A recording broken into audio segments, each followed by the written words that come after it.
It's time for Overrated, Underrated here on Canuck Central. Hit the music.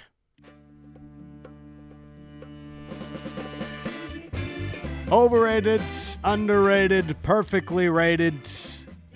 That's the segment. We usually do it on Wednesdays, but because Wednesday was a game day yesterday, we moved it to today. So you give us the topics like shorts on May 9th.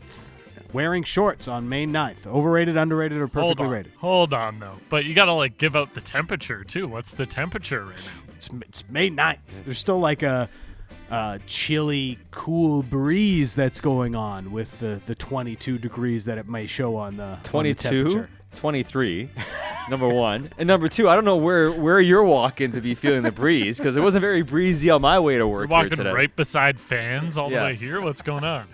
I don't know. I show up to work today. Everybody's in shorts. I'm like, what's going on? It's warm outside. It's 23 that degrees. warm, guys. It's 23 degrees. It's warm. If it's 23 degrees in a summer day. This is the most Canadian thing ever. As soon as the sun is out, people are like, shorts, flip-flops. It's 23 degrees. Maybe. I don't know. Tomorrow's going to be warm, too. And Says we're all going to have to wear The weatherman's pants. always wrong. Here's the funny thing. Reach is from Ontario, where it's he's used to the cold. Now he's the coward that's it's cold. It's a little breezy. It's a little breezy. It's not breezy. I don't know where you're We're walking. right by the water. Well, he is by the. It's technically you go by the water, maybe, but I don't know. It's lovely. Okay. It's terrific. Love a cool breeze on a hot, sunny day. Yeah. Anyway, overrated, underrated. Thinking today is Wednesday. Yeah, well, it's definitely overrated. Yeah. I was very happy when I found out it was Thursday. It's a great feeling, to be honest. So underrated. Yes, it's like when you wake up and you're like, man, can't believe it's not Friday, and then it is Friday. That's a great feeling right there. It is. See, this is it's overrated when you're a day behind. Today's Thursday.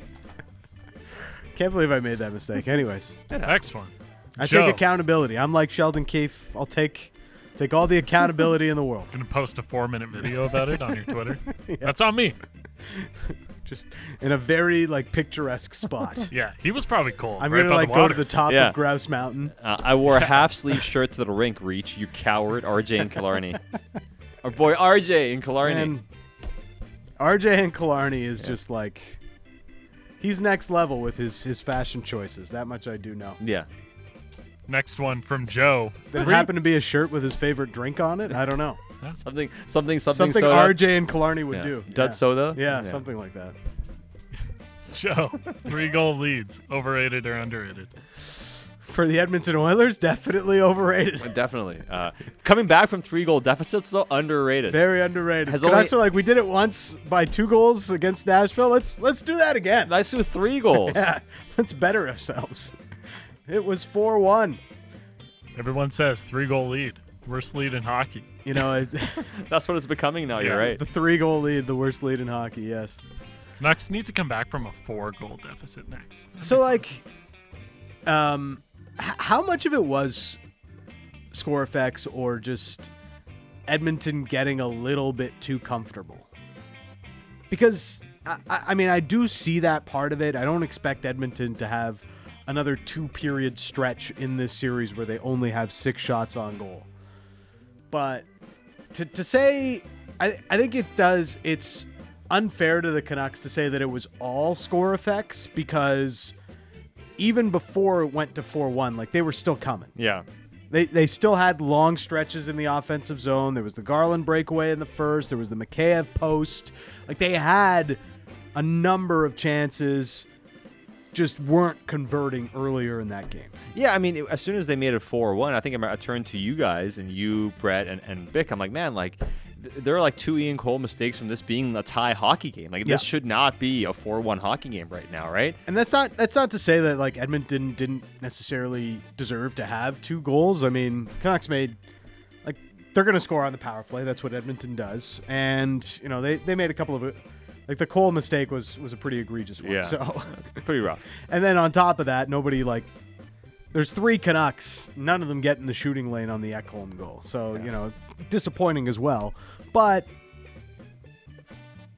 for as much as, yes, they had a couple of breakdowns defensively that Edmonton capitalized on, the Canucks were still coming. We're still putting Edmonton under duress when the score was closer than 4-1. Yeah, I mean, obviously Edmonton's going to be better or have a better punch than what they showed in the second half of the game, but the Canucks were the better team start to finish overall, I thought. Yeah. Next one from Woodrow. Planting seeds of doubt. Overrated or underrated? Very underrated.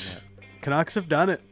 Seed of doubt planted after game 1. I agree, but I think the discourse around it is getting overrated. Okay. Because there are a lot of it last night, a lot of it today, and it's like, yeah, I'm sure there's a little bit of a seed of doubt, but I don't think it's there yet. I think if you win tomorrow, and now you really drive that point home. But if Edmonton comes back and wins tomorrow, and it's a 1-1 series, Seed like of for them, doubt is now frosted over and no you longer. you have to water the seed of doubt for it to grow. You know what I mean? You can't just put a seed in and ignore it. Yes. Then a seed doesn't matter. What's the point of putting the seed in if you're not watering it, if it doesn't grow? Yes. Win game 2, though, and you got like the nutrient-enriched feed and everything. And then game 3, that little MF is going to sprout. You know, you got to give it a little bit of coffee grinds. I think that helps the growth as well, you know. So maybe move it to a different spot. Yeah. I don't know. I don't know how I'm plants reminded of a work, scene in a actually. movie with Seth Rogen where he's like, you plant the seed, you nurture the seed, and then you with the seed. That's what the Canucks are. They're getting after it with the seed right now. You gotta keep nurturing the seed that you've now planted on the Edmonton Oilers. Yes. Next one from Tawasin Nux. Pettersson's game last night. Overrated or underrated? Feels like we've all rated it pretty highly. Yeah, I'd say rated at this point. Perfectly. Because it's rated. been talked about a lot. It's not like he had this good game that nobody talks about and he didn't get on the score sheet. But yeah, I mean, yeah, he was good. He can still be better offensively. There's still things he can do better. But defensively, he was really good last night. Again, I just like the way that he played with confidence. Yeah. You know, like it wasn't, you know, at one point I just looked over at Bick. I'm like, Pettersson's playing like Pettersson today. You know, and that's all I wanted to see in the first round.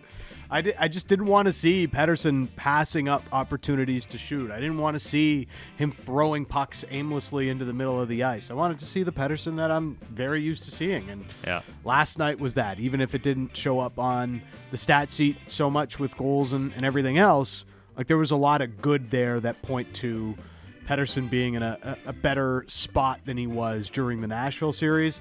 And maybe the number of days off that he had in the lead up to this game 1 did help him from whatever injury he's been managing through the course of the season and the playoffs.